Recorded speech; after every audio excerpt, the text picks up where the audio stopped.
Hello everyone, welcome to my channel. Today I'm going to talk to you about how I actually paid off $50,000 in student loans. So this is a big issue in this world because of the increasing college tuition cost, at least in the States. But I just wanted to go over my debt-free journey, exactly how I paid it all off. To those that are new to this channel, I go over professional development, personal finance now, as you can see from this video. And I also go over the technology consulting lifestyle. From the very beginning, I'm going to be going over why did I decide to go to private university, because right now it's like people are graduating, but the student loans are going to be crippling, and at the same time it's just going to be one of those things where I feel like majority of the students out there that are at least going to like an expensive school would be doing, and maybe even some kind of money saving tips that you maybe have not thought about. So without further ado, I'm going to start off from the very beginning. Why did I choose Boston University? So I actually did apply to like half of my schools were private universities and half of them were like public schools. So thinking like state schools in New York or even city schools in New York. It actually came down to a few of them when I decided like which ones I actually consider going. So it was either Baruch College, which was a city school in New York, and I would have been paying like very, very cheap. I would have also been commuting from home, so that whole dorm accommodation would have been solved completely. But instead, I decided to go to Boston University. And the reason why I decided to go to Boston University is actually one of the things that my mom said. So Baruch's business program is actually pretty strong. It's decently strong. So the reasoning why I went for Boston University is actually what my mom said, which is specifically on the resources, the reputation, and even the connections you can make. And I really liked that Boston University was actually one of those really international schools. If I actually considered NYU, but NYU is literally notorious for being expensive. And when I applied, they actually like did not even give me any grants. Like it was just not much. But Boston University gave me almost a full ride. It was like one of those where you only had to pay like $20,000. Only $20,000?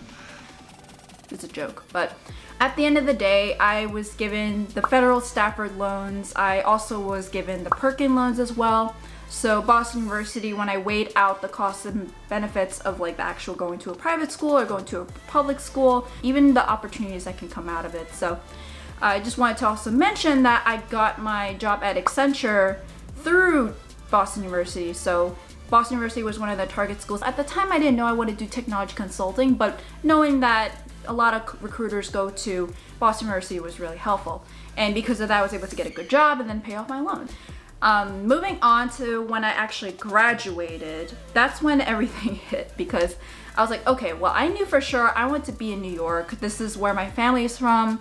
So I know that New York is like, very expensive, but my family actually lived in Long Island. I didn't have to actually pay for any rent. I mean, actually, no, no. Yeah, my parents actually charged me. They would have charged me. It was like $800 a month. I had to pay for all the utilities, so think about utilities like internet, laundry, water, gas, food. Like I thought at least like the food they would pay for it, but no, they didn't. It would have been expensive, as if I were to move out myself and had a roommate. But instead I was like, well, if Accenture's paying me decently well for an entry level, I could maybe go for a studio. Maybe for a lot of people out there, that it's like, New York City is known for that expensive rent. But when you think about actually living there, it's not just the rent you need to worry about. It's actually the cost of living. The food, the laundry, like even like your public transportation. So, one of the things of like a lot of people say is that they actually stay at their parents' place to pay off their loans. But for me, it was actually, I needed to get out. Like I definitely needed to get out. I did not want to be at home. And especially because of the working nature of Accenture and like technology consulting, I'm either at the airport, train station, or I'm in the office sometimes. And if I do, I'm actually working from home, and just hearing my parents outside like, your dinner's ready when you're having your call, it's just like, I did not want that. And I also, this is my first time really being outside, because like at least in Boston University, you're really stuck with all the resources that are already paid for, like dining services or maybe even housing. But for me right now, this is like my real way to really get out there. And I actually value freedom over paying off my student loans like in one fell swoop. It has to be like the first time that if I were to go move to New York City, it has to be Manhattan, which is like not that bad for me because I live in Long Island, so it's an easy, quick drive away for me. But the actual apartment itself was pretty expensive. And if I say the number, you're gonna be like, what? It was like $18.50 for about a 250 square foot studio in Upper East Side. And it was a 5th floor walk-up. What that means is that there's no elevator, it's a walk up, and there's steep stairs. Like you literally, it's not like the flat ones where you can just like walk over the stairs. It's the steep ones that literally look like ladders. And then not to mention that there was no laundry in building, no laundry in unit, which I know a lot of people have that, and no dishwasher, which I didn't care about. But in general, it's just like having all those just means that it's a little bit inconvenient, but it's actually super cheap, like $18.50 in Manhattan, and like below 96th Street, like absurdly cheap. You can't find any studios like that anymore below 2000. So $18.50 was a steal for me. It also had exposed bricks, but you know, like whatever, that was cute. So for me, it was actually, I paid the $18.50, not to mention when you're moving, you have to actually go through a lot of paperwork and a lot of money. So that means your $18.50 security deposit, $18.50 rent, then you also have to pay your first month's rent as well, and all of this like application fees and even moving fees for me. Thankfully, my mom paid for the moving fees, but even the furniture costed money. So because it was a studio, I didn't need much furniture. I literally have a coffee table as my dining table. I have this couch, which is like a Wayfair sofa bed. That's actually like a little graduation present from my mom, so I didn't have to pay for it. I only really had to pay for the bed frame, the shelves, which were from Walmart. The Walmart one was literally $20. So there was a bed frame that was like about $40 from Amazon, which had a bunch of storage under. It's like one of those metal ones that were, you did not need a box spring. I also did bring the mattress from home, so I did not pay for mattress. And I did buy a desk from IKEA, which I actually still have right now. And it really is like $20. Like our IKEA trip was so cheap. I barely paid for anything. My chair is a children's chair. Like my back does not even lie on it. It's literally just touching my hips right there. When it came to the actual budgeting, this was where it actually brought everything to perspective, because now I have actual bills I have to pay, I have student loans, and this is where I actually start to kick up to high gear of exactly what my loans repayment plan was. So I already did have a loans repayment plan through the exit interview you need to do for your student loans, but I wanted to pay more. So I've always overpaid $180 something a month for 30 years. And again, student loans actually compound daily, so you always need to be aware of the interest, and that's one of the reasons why I really wanted to push through to pay it off as soon as possible. And just seeing the interest climb was just shocking enough that I had to do. So what I did was that at the time I did like $1,000 per month towards savings, because at this time I wanted to build up my emergency fund. And then after that, another $1,000 towards student loans. As I mentioned before, my student loans payment was supposed to be about $180 something, but I paid $1,000 instead. So with $50,000, you're gonna make the math and you're like, okay, well, how can you possibly do that with $1,000 a month for a total of $50,000? It's not gonna work.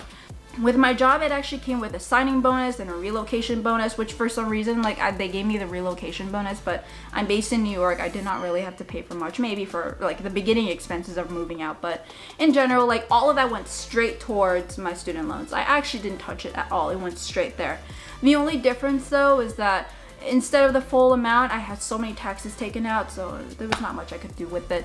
But in general, a lot of the money went into there. So any birthday money, like even Chinese New Year money or bonuses and tax refunds or anything like that went straight to my loan. The reasoning why I wanted to do this is not because that I didn't want to pay for interest. I mean, that's one of the reasons, but the main reason is, so with this aggressive payment type, it was like $1,000 a month. I was again living in this 1850 studio, and I actually wanted a cat. And I know like cats is also going to be expensive because you have to get all the cat furniture, all the cat food, and you're going to notice that I have a lot of cats too.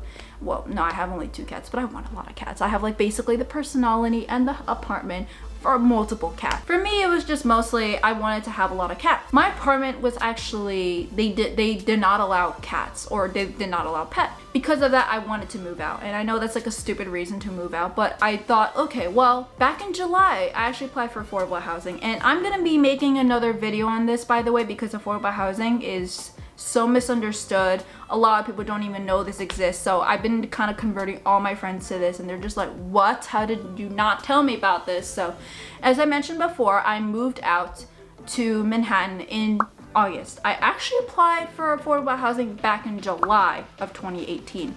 What affordable housing is, in my visions, there's two types of affordable housing in New York City. One is the low income one, so the one that's like government owned or government hosted or government subsidized. The other one is like the medium income one, which is where I fell in. So what this does for developers and landlords is that they get a tax break for like 20, 30 years. And that's actually like how long your rent stabilized apartments will go. So what this does is that you only get a rent stabilized apartment.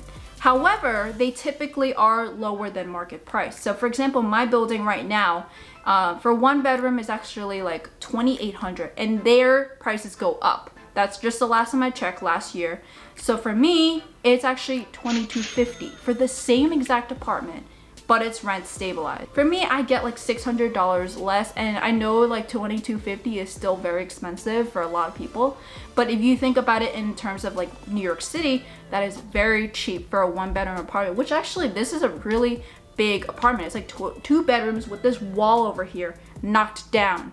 So it's really like a huge living room and a one bedroom apartment. You can actually make this 2 bedrooms and split it up with a roommate. Again, I'm gonna go over this on a whole different video on how to exactly do affordable housing in New York City, because if you live in New York City, you're probably gonna be strapped for cash, you're gonna probably have expensive rent, but here's a way to do it. What I decided to do back in July of 2018 was I applied for affordable housing, didn't think I was gonna get it, but actually in October of 2018, literally 2 months after I moved into my damn apartment, I was like, okay, you know what, I'm going for this opportunity. I don't even know if I'm actually gonna go for it. So I had to prepare a lot of paperwork. But for me, in my head was like, well, even though I'm here for a 12-month lease at my apartment, I at least had some kind of benefits from being here because I've lived here. I had the experience of being in New York City. Well, specifically Manhattan. So what I did was I went through the whole affordable housing process, and then in March, I actually got it. I signed the lease and everything. So the whole process in general, it was actually a big process. There was a lot of paperwork involved, and to me, I made it worth it to myself because rent stabilized $2,250 for an entire, like, however long I plan on staying here, because I plan on staying here for a long time. At least like my $1,850, which was pretty low in Manhattan standards, at least I was able to use it to what I needed to do. But also at that time I wanted to move in with my boyfriend, so this current apartment is where I live with my boyfriend right now. So really $2,250 is actually split to like $1,125 per person, which is actually not bad at all. If you do have like a roommate around here, it's going to be around that price, or maybe even more expensive, like maybe even closer to $1,500. But for me, it was really great because I was able to get this entire apartment. I can get a cat. There's a laundry and building, which is not even that expensive. And then there's an elevator. So I didn't have to walk 5 floors to go get groceries and then go down 5 floors every damn time. So in general, it was like a really convenient and great place to be.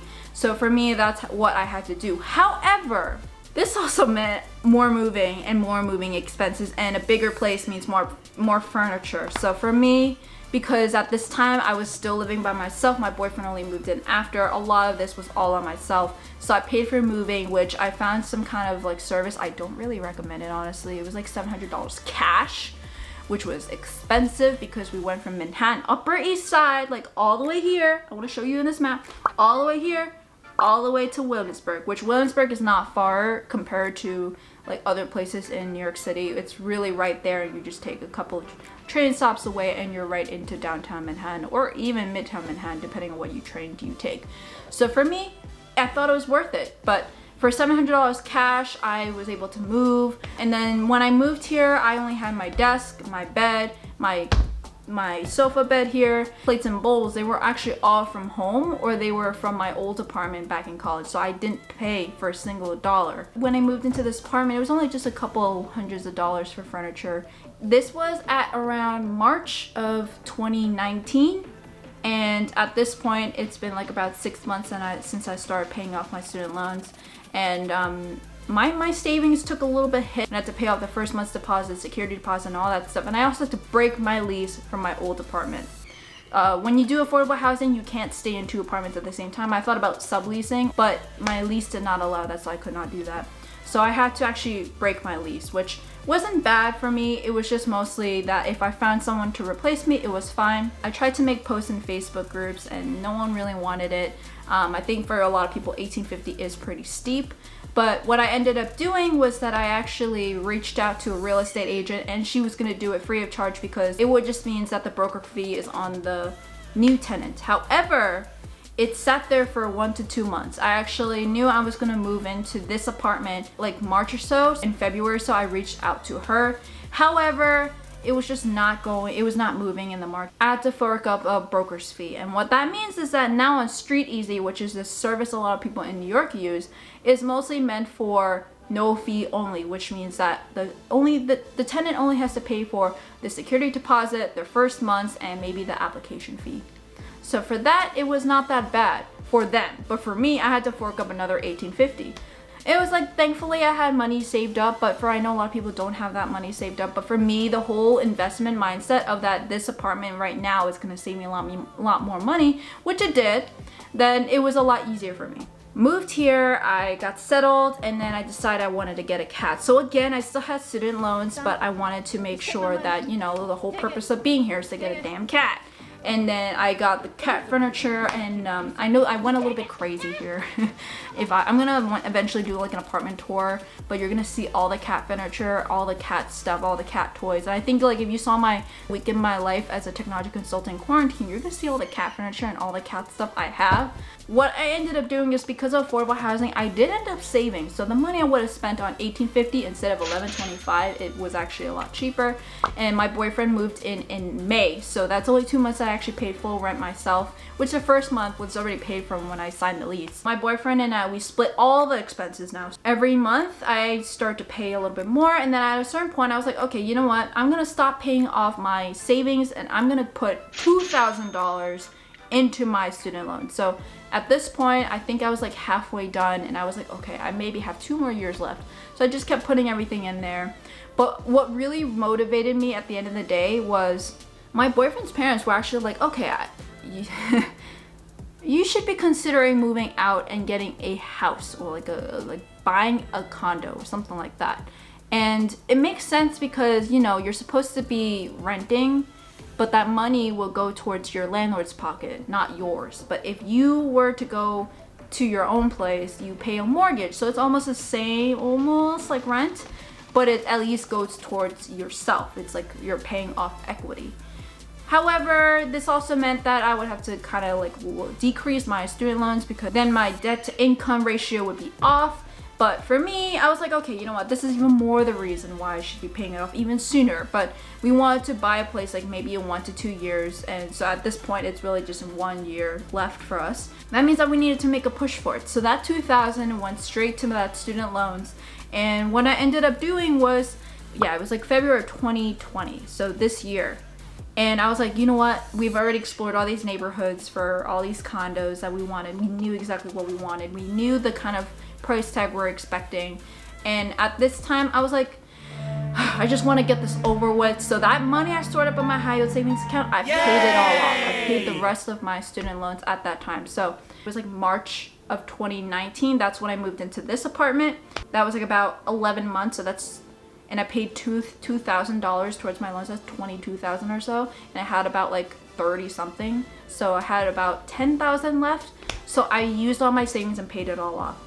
I know in the end, like, it actually helped out a lot, because my high yield savings account didn't give me that much because of how the economy is going right now, is that the interest rates were dropping. So it made more sense for me at the time to pay it off, because my interest rates weren't high enough for me to want to deal with that interest rate in the student loan. So it was just something that I had to do. It was just something I wanted to do, because I hated the fact that there were student loans, and I wanted to get that house buying process done sooner than later. And especially with this all over now, we just have to save a little bit more money for a down payment, and then eventually for closing costs as well. So for me, I think I really enjoyed my process. It took me a lot faster than expected, because I projected myself to pay everything off in 3 years, but then I saw how fast interest was going, so I felt even more rushed. And then not to mention the thought about buying a house like in only 1 year left, that even forced me even more. So I really made things meet. There's a lot of things you can do. And what I really just want to say is that you can definitely do this. If you are thinking about your low income, you can still do that. You just have to make sure to cut a lot of things out. There's a lot of things that you think that you can't live without, but you definitely can. Just think about exactly what you can save on, what you can maybe eat at home, what you can even do for free. They pay for like a Broadway show, or they paid for like a movie, which by the way, I go to AMC Tuesdays, so that's one way to save money. I know, I'm so cheap. I'm gonna have okay, you know what? I'm gonna have a video on talk about how to save money in New York City. I'm gonna have a whole tips video on there on my tips and tricks on how to save money. I think like a lot of people don't know about this because every time I talk to someone in New York City, they're like, isn't it so expensive? And then they see my budget and they see how I spend less than them and I have higher rent than them. So it really goes to show that you really need to look for those deals. Thank you for watching, and if any of this resonated with you, if you have student loans, I know this is a very difficult time because you're probably thinking about like, oh my god, how am I gonna pay these student loans? I was either furloughed or laid off, or in general, I just don't have a job. My offer was rescinded. I hope that you do have a better situation later on when COVID-19 dies down. But in general, if you do have any questions at all, please leave a comment down below. If any of these tips resonate with you, please let me know as well, because I think at a certain point, I'm probably on the brink of becoming a Neanderthal there. So I'm not doing dumpster diving. I'm not doing that. I'm also not pawning off my stuff. I don't have much stuff to begin with. But in general, I think everything was worth it because I was able to get a cat. And then because of my situation, I was able to get 2 cats. And I'm even gonna go foster a damn cat. So, you know, I'm gonna be a crazy cat lady. One of the main reasons why it made this so bearable to do this entire process was thinking that, well, you know, more money that I'm saving is more money towards my cats, you know. So go ahead, a crazy cat lady here. Hi, Non. Look how dashing she looks. Like, oh my god. I should make an Instagram for you. Oh wait, I already have an Instagram for her. Check it out here. I also have an Instagram for my white Siberian cat, so check it out there too. So again, in my channel, I focus on professional development, especially in the technology consulting career path, as well as personal development, personal finance, and New York City, especially cats. Like, look how cute she is. She is the reason why I paid off my student loans and was able to get a cat. Like that thing for your kitties. Because it's a new camera, I ain't touching my lens. But shame on you.